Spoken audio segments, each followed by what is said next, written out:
The single leg RDL is all about stability. We want this exercise to be nice and controlled.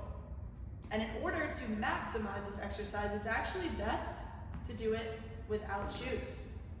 So let's start by kicking our shoes off. And we're going to begin by standing on one leg. The most important part of this exercise is making sure that you can maintain balance on one foot. So try this first. If standing on one foot is difficult for you, you're going to want to work on that first before you add movement into it. So standing on one foot, to perform the RDL, we're just doing a simple hip hinge. You can put your hands on your hips if you'd like, and you're just going to tip forward while kicking your opposite leg back, and then returning to the starting position. I only want you to go as far as you can control.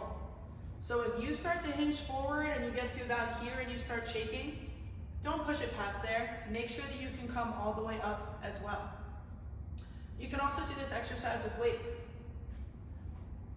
So I like to hold the weight in the opposite hand of the leg that I'm working. So again, we start by standing on one foot, getting your balance, kicking back, hinge forward, and then up to the start. Nice and slow, and you only need to go to about the level of the knee. No need to go any further. In order to progress this exercise, we can add a knee drive at the top of the movement. So let's start by getting our balance. We're going to hip hinge forward, nice and slow, and then drive one knee up and hold it for a few seconds. Notice how I got a little bit shaky? That's okay, but I want to be able to control myself back into that stable position.